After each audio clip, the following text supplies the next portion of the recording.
Welcome to Crave.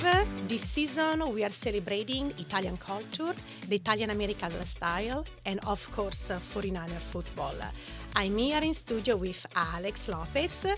Buongiorno, Alex. Good morning. And today we have two special guests. Daniel Lurie, the newly elected mayor of San Francisco, and Viola Buitoni, who will share her Christmas evening appetizer board recipes. Let's get started. This morning for me, I woke up a little late. It was one of those mornings where actually I woke up exactly at 6:30 and I said to myself, okay, I'm just going to lay in my bed for 10 more minutes. I'll put on my alarm. I'll get up and I'll get ready. It's okay. And that did not happen. I slept through my alarm. Right. And I was running extremely late today. It's okay because it gave me opportunity to go to a pastry shop, get some cookies, and get some tea for us. So Yes. that was good. No, it was really good. Just kind of, relax for 15 minutes. Before everything is go. Right. We always Yeah. talk about that. That's usually how our mornings are. Yeah. When we're coming to shoot the shows. Yes. We're just very running. Yes, I So. agree. Each time actually I'm here at Crave with you and with you, I feel great. Yeah. It feels good. So I just enjoy and I love what I'm doing. Yeah. With you and with all our team. Yeah. So I'm very grateful. That's the only things I can say this morning. Yeah. I'm not going into the deep. Yes. No, me too. Yeah. And it's like I said yesterday to you. It's like it's good that we're busy. It's Yeah. great that we're busy because we're doing something that we love. Yeah. So Great. Are you ready to start? I'm ready. Let's start, yeah. On today's episode, we are thrilled to feature Daniel Lurie, the newly elected mayor of San Francisco. Congratulations, Daniel. Back on October 8, during his campaign, I brought Daniel to San Francisco State University as a part of a project for broadcast electronic communication art at BECA department. I was joined by students Olivia and Jakub for the interview, while other students practicing video production during class handle the filming and behind the scene. Together, we explore Daniel's vision for the city. Key challenges like affordability, homelessness, and public safety, and the legacy he hopes to leave for the future generation. Of course, I ask him our signature great question: what is the one thing you crave to accomplish as a mayor that will leave a lasting impact? Now, let's take a look back at the insightful conversation and hear what Daniel has to say. When I think about what we need to do in San Francisco is we need to address safety, affordability, and our public schools. When you talk about young families, you talk about students about to graduate from college. Around the affordability issue, we have a housing crisis. We have an affordability crisis. We're not producing enough affordable housing in our city. We were sent a letter by Vice President Harris and President Joe Biden saying it takes longer to get through permitting to get housing built in this city than any other city in the country, 33 months. Department of Building and Inspections, to get through that process is on average 605 days. So when you think about that, you realize that the processes, the bureaucracy, the corruption is preventing us from addressing public safety, getting more housing built, making sure that our public schools are thriving, because it's not a crisis of resources that we have, it's a crisis of leadership and resource allocation. And so we need to build more housing. We need to make sure our public schools are great so families can think, oh, I can be in San Francisco long term and I can get a great world-class public education here. Many families are leaving the city because of the housing issue, the safety issue, and the crisis in our public schools. Thank you. And as housing relates to the homelessness population. It has increased drastically through the past few years, and this past summer encampment sweeps have completely obliterated communities in San Francisco. How do you combat this issue? How do you plan to combat this issue? Well, this mayor has failed to address this issue, and she's had 6 years as mayor and a total of 12 years inside City Hall. And so we have seen a failure to address the homelessness crisis. We need to build more shelter. And so my plan is in the first 6 months, stand up 1,500 essentially disaster relief beds. We would do it in an earthquake if we had this type of issue on our streets after an earthquake. We have a crisis on our streets. We need to offer people shelter, so 1,500 shelter beds. We need to offer people bus tickets home through Homeward Bound, which is a program we've had going for years, but the mayor stopped it during COVID for understandable reasons, but really it's not restarted the program, where if you call somebody and there's a loved one, we give them a bus ticket home and food vouchers. Third option is more mental health and drug treatment beds. We have to deliver on the promise of treatment on demand. So when somebody wants it, they can get treatment. Right now, if they want it, they meet that moment and they're in the throes of addiction, they're turned away 50% of the time. So we have to build out more beds, mental health and drug treatment beds. Those are the 3 options. We cannot allow people to sleep on our streets anymore, so that will not be an option any longer. We do have the ability to arrest in sight. No one wants to arrest our way out of this problem, but if you give people 3 real options and they continue to refuse, then you have that tool in the toolkit. It's not progressive, it's not San Franciscan to allow people to die on our streets, to suffer on our streets, to be preyed upon by these drug dealers. And so I have a comprehensive plan to tackle the homelessness crisis. We have to do it with urgency, and I will. Excellent. And with the increasing concerns about public safety, how would you balance improving safety with police reform and community trust? You can have police reform and public safety. It does not have to be either or. Simply put, we've gone through a lot of police reforms at SFPD. I've done 8 ride-alongs with officers. They appreciate wearing body-worn cameras. They understand that they can't be chasing suspects in crowded commercial corridors. That's why we need to use technology like drones, getting up and chasing criminals but doing it safely. So what we need to do is make sure that we get police out of the business of being our homeless outreach workers and our mental health counselors. I've done 8 ride-alongs, and 80% of the calls officers tell me, and what I observed, was for mental health and addiction issues on the street and tent encampments. We pull them back. We get trained clinicians out instead, because not every interaction on our streets should be with somebody with a badge and a gun. That allows our police officers to take a step back, start walking commercial corridors, getting to know small business owners and merchants. And that's how you start building trust and community between law enforcement and community. We need to do more of that. We need more officers out. I did a ride-along with someone from Terraville Police Station. He's supposed to be an officer walking the beat on Ocean Avenue every day, but he says he's able to get out there once every 2 weeks because they're so short-staffed. In 2017 or 2018, they had 110 officers at the Terraville Police Station. Today, there are 53. On a good afternoon, on a Saturday afternoon, 3 police officers are patrolling a district with 100,000 people. We have to deter crime.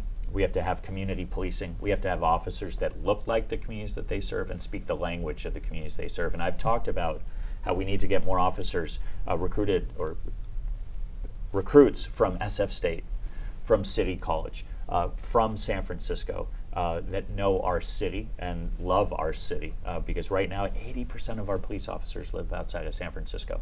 And we know you police better when you live and work in the communities that you serve. Thank you. Thank you, thanks. So San Francisco is known for its diversity, right? How you will ensure that all communities, especially marginalized groups, are represented and supported in your policy?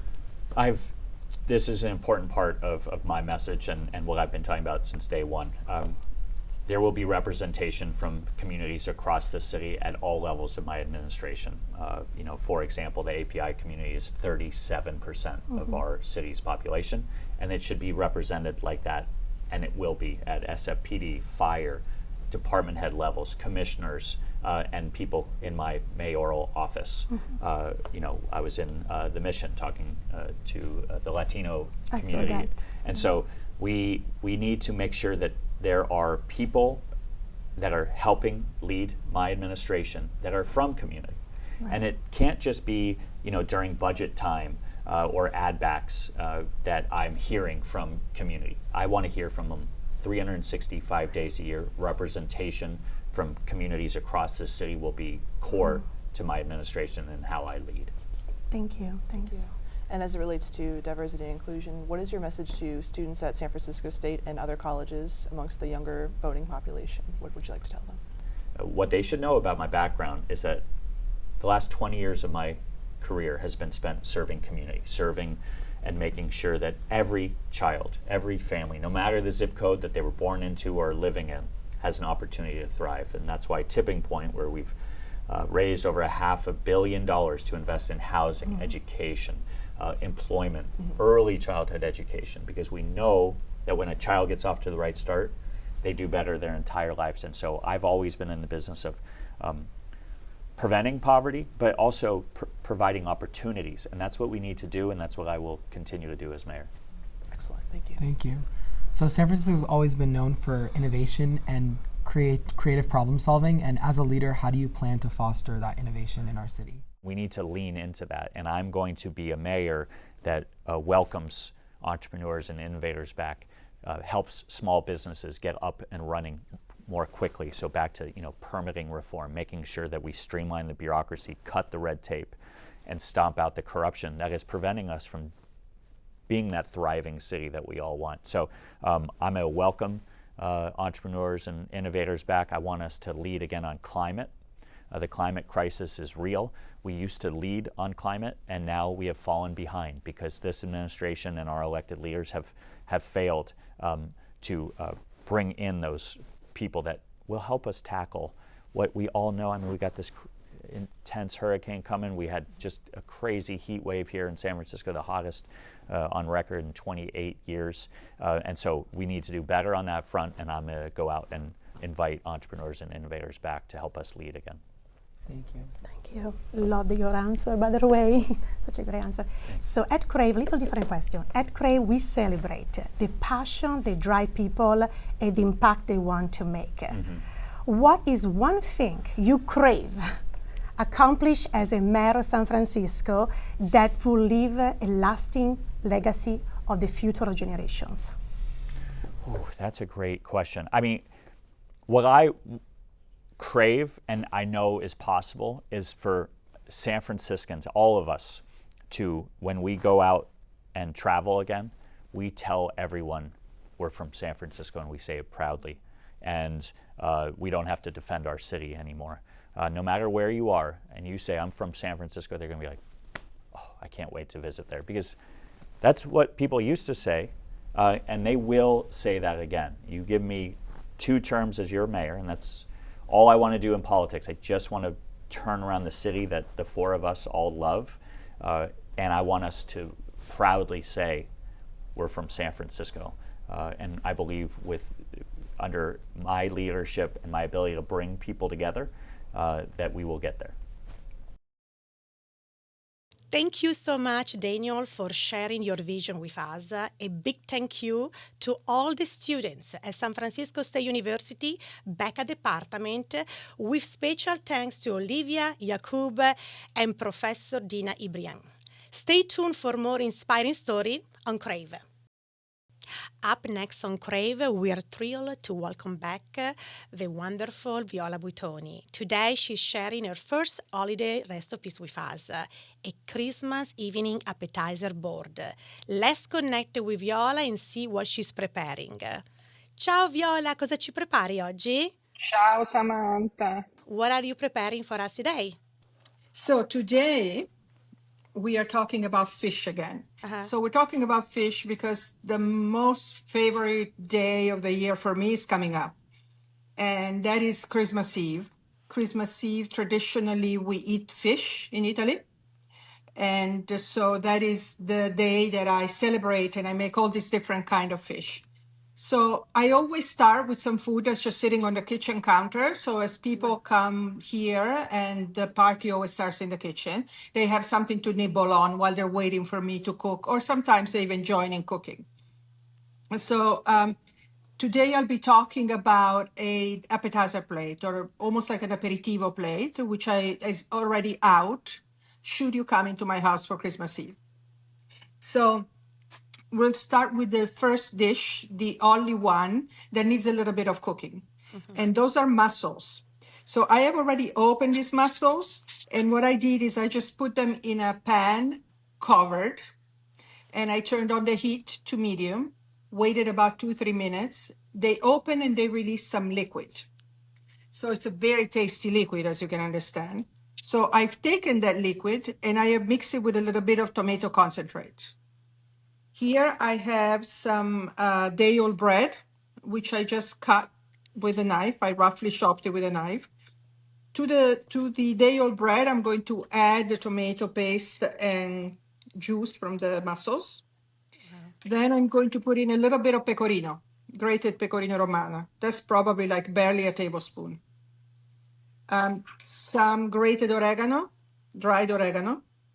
You can do fresh if you want, but I don't have it right now, so I'm just doing dried. And I'm also going to put in some capers, which I have soaked to take off the oil, or the brine if you have the ones in vinegar, or the salt if you want the one in salt. So here's my mix. To it, I add a little bit of grated garlic. So get a fine grater and grate a little bit of garlic into it. Just like this much for about 10 mussels. Okay, not too much garlic because it's going to be overpowering otherwise. I take this thing and I mix it with a spoon. So you just mix it a little bit. Most important thing is that you want to make sure that the garlic is evenly spread throughout. Right. This does not need any salt because we have the capers, we have the pecorino, and the mussels are also pretty salty themselves. The last thing I'm going to put in here is just a dash of olive oil. I'm going to take this filling that I made and then put it on top of the mussels without packing it too much. I'm just like laying it there without pressing it down. Of course, you can use any type of herb that you want. I mean, this could take basil, it could take parsley, marjoram. We talked about oregano. I like it with pecorino, but you could use some parmigiano. And we're going to talk about parmigiano in a second. All right, let me redistribute a bit. And then you're going to take this and you're going to put them in the oven. So I am going to just put them in my mini oven because I don't want to turn on the whole oven for this. And they take maybe about 5-10 minutes. You just want them to get warm and you want the cheese to melt a little bit. Okay. So let's see what else I did here. Let me tell you, my platter is already happening here.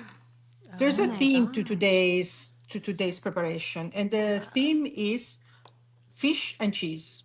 I get this question all the time. Oh, can you put fish and cheese together? Fish and cheese together is bad. And I say fish and cheese, if you do it right, is amazing. So already we started with the pecorino, which went with the mussels. Here we have some ricotta and we have some burrata. The burrata is just natural. I didn't do anything to it. I'm just going to maybe tear it a little bit so that people can pick it up with a spoon. So open and tear it, okay? So the second thing here I have is ricotta. The ricotta is seasoned with olive oil, salt, a little pepper, nutmeg, orange zest, and marjoram, fresh marjoram. So what do I do with the ricotta? So I will pair it with some bottarga. So bottarga is the raw sack of a fish mullet, or in this case, tuna, which is more typical of of Sicily. And I've shaved it. I am going to sprinkle it with a little orange juice. And of course, a little oil, because why not? Yeah. And this will be the other piece of the bottarga dish, the ricotta dish. So you can see that I have put some toasted bread in the middle. So when your guests come, you're going to instruct it to take a little ricotta. You're going to put it on the bread. And then they will get a couple of slices of bottarga. And you're going to put them on top of the ricotta. And there it is. So it's an interactive plate. You want your guests to actually touch the food and make it while they're eating it. So here's what we do with burrata. We get some really nice anchovies. And I have these little tongs here that I love. And for this, you want to use the anchovies that are in the jar, the ones that are like whole and pink and beautiful. You are going to just put them here, arrange them nicely on a plate. Yeah. Okay, here they are. They are fairly nicely arranged, I think. First of all, I actually want to put a little bit of marjorana tips on the ricotta so that people know there is marjoram, and it looks pretty. There you go. And then the other one that I will do is I will take some mint leaves. I mean, you can mince them if you want. I just stir them with my hands. I make this really easy on myself. Okay. Now, anchovies, as you know, can be pretty salty. So how do we take care of that to make sure that people don't go, oh, this is so salty? So the way that we take care of that is with a lemon. So we just take a lemon and we cut it in half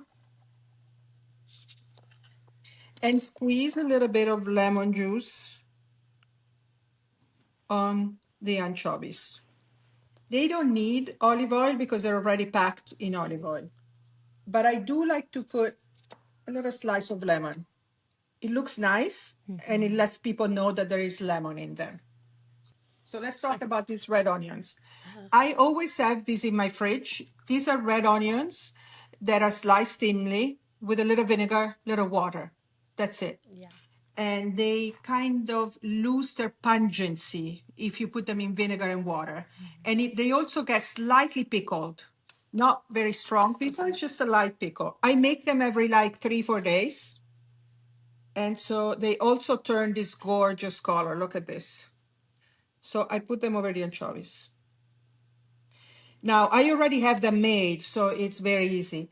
But were you to make this by yourself, you would be adding less than 2 minutes to the whole process. Yeah. And if you were to make them by yourself, so that they get a little bit of pickling, you would be doing them at the beginning. So what do we give them for this? So another spoon for the bottarga. And they would do the same thing that we did with the ricotta and bottarga. So they would take some of the burrata,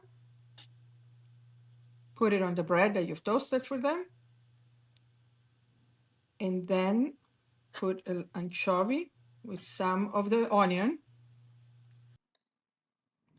And there it is. That's our second thing that we would have ready. We have a third thing that I already got ready for you. This doesn't have any fish, but this is something that I always like to put on my appetizer dishes. Radishes and mustard. This is something I inherited from my dad. My dad always ate that. He always ate radishes with mustard.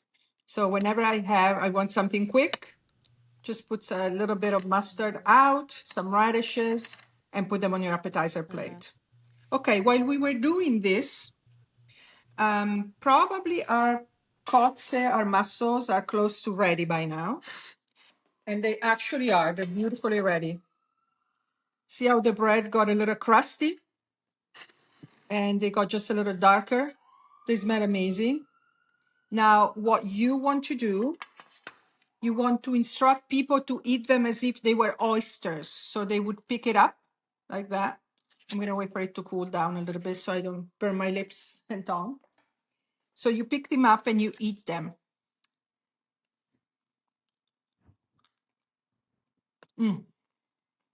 They're delicious. So if you want, you can give them a little spoon. That's fine, but you don't have to. One thing that you have to say to people is eat them like oysters, which means you do not eat the shell. And this might seem obvious to you, but I can tell you that once in one of my classes, one of the students said, these are really difficult to chew. They're really hard. And I'm looking at her and she's got mussel shell all over her mouth. No. So you never know. If you want to be safe, just tell people that they need to eat them like oysters. So this is a little aperitivo platter, which I would have ready for my guests as they're stepping into my kitchen before our Christmas Eve celebration. Wonderful. I love it. I love it. This is great. And so Yeah. simple too. Like it's not Very as simple. But it's Italian Very food. Is simple. Yeah. Thank you so much, Viola. Stay tuned with Viola for next year. I'm excited for more I'm recipes. so excited. I have a surprise for you for next year. We're going to be making salt cod. Bacala. So, Yummy. yes. I can't wait. Viola, Thank ciao. you so Thank much, you. Viola. Thank you so much Grazie. and enjoy your holidays. This episode of Crave is sponsored by Alice Becker Inc., a family-run business with over 30 years of experience in the fashion industry. They offer unique clothing for every age and size, always going the extra mile for their customers. Visit them in Nevada or online at www.alicebeckerinc.com. Thank you so much to our sponsor for supporting this episode. Now, Alex, what's going on with the 49ers? So, after 3 tough losses, the Niners finally bounced back with a huge win, 38-13. And it feels so good to be talking about a victory this week. And not only did we snap that losing streak, but a lot of players kind of stepped up and showed out and also just like proved that the 49ers are still the 49ers. So let's get into it. Offensively, first off, I have to mention this, and I can't explain to you how happy I am about it. We finally won a game where Juwan Jennings played lights out. We didn't let him down. He caught 7 passes for 90 yards and had 2 touchdowns. And of course, I have to mention George Kittle. Not only is he my tight end, okay? Not only is he the people's tight end, but he is the tight end. I think he is the #1 tight end in the league, and nobody can tell me otherwise, okay? He was 6 for 6 with 151 yards, and he's also nominated for the FedEx Player of the Week award. So, Kyle, you got to keep feeding him, okay? Gosh. And then, of course, I have to mention Brock Purdy. He played incredible. He completed 20 of 25 passing attempts for a season-high 325 yards, 2 touchdowns, and a passer rating of 145.4. Although I will say there was this throw that is going to keep me up at night. Ricky Pearsall, if he just would have kept running and caught it, that would have been a touchdown. And it was so beautiful. I saw the vision. It's okay, but, I'm just saying. Kyle, you got to kind of insert that again. He called a great game, I will say. Kyle did. And the fact that the offense scored a touchdown on their first possession, I still have goosebumps thinking about it. Like, I couldn't believe it was happening when I was watching. I was like, did we really score a touchdown? We didn't score a field goal? Like, what? And I'm going to sprinkle in some 49ers injury news updates because, of course, we have some. So Ben Barch went down with a high ankle sprain early on in the game, which I was a little bummed out about because, honestly, he's been playing better than Aaron Banks. But Aaron Banks was cleared from the concussion protocol, so he'll most likely be back for Thursday night versus the Ramley. And also after having an incredible first start with 128 yards, 2 touchdowns, Isaac Guerrero is now dealing with a foot sprain.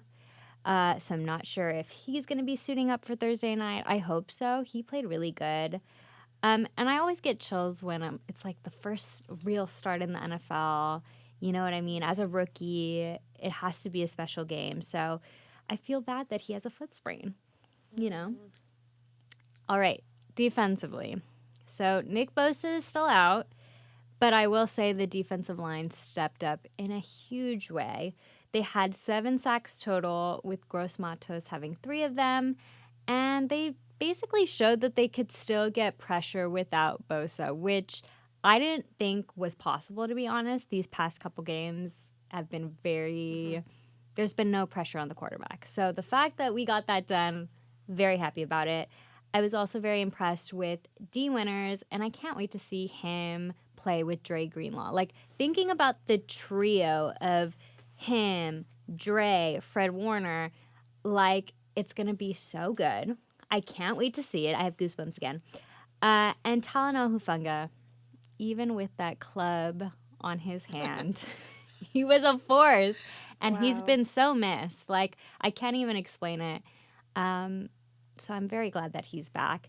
The defense also had 1 fumble recovery and just allowed 13 points, which compared to these past 2 games, which have been over 30, like, it's great. It's great. Loved it. Okay. So as I brought up earlier, we've got a Thursday night game coming up, and it's a short week, but the stakes could not be any higher. Right now, the Niners' playoff chances are down to just 5%. So let's just say if we lose this game, it's very, very unlikely that we'll get into the playoffs. It's a must win. So if we want to keep those kind of post-season hopes alive, we must win. This is really a roller coaster. You can't make it up. Last week, my thoughts on the 49ers were completely different than they are this week. But I'm just hoping that Trent Williams, Nick Bosa, Dre Greenlaw are playing. They're all being evaluated as the week goes on, so these next couple days. So fingers crossed. And what's crazy is by the time this episode is uploaded, we'll already know. So the 49ers, you guys better not embarrass me, okay? Thanks. Thank you. And I'm so happy to see you happy today. I You're know. so happy. The vibes are different. I know. So with the upcoming Thursday night game against the Rams, what are the key things the team needs to focus on to keep their playoff hopes alive? I think they just need to do what they did this week. Yes. And I think a lot of it came from them rallying together and saying to each other, we're better than this. Like they talked about this week how they had a team meeting on a Saturday before the game, and a lot of the leaders that maybe aren't as vocal were even speaking. So I think they need to kind of keep that focus that they had, you know, before the game, and do what they did during the game, and keep that going. And I will say, Kyle Shanahan said this, I think after the game. This win versus the Bears means nothing if they don't win on Thursday. Like, it won't really matter, right? So Thursday, and I think for the rest of the season, but of course you want to focus on what's up next.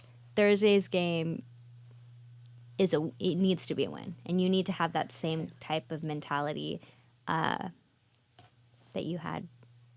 I'm so excited. Thank you so much, Yeah, Alex. I'm excited. I'm nervous. Yep. The vibes are going to either be really, really good next week for our finale, Yep.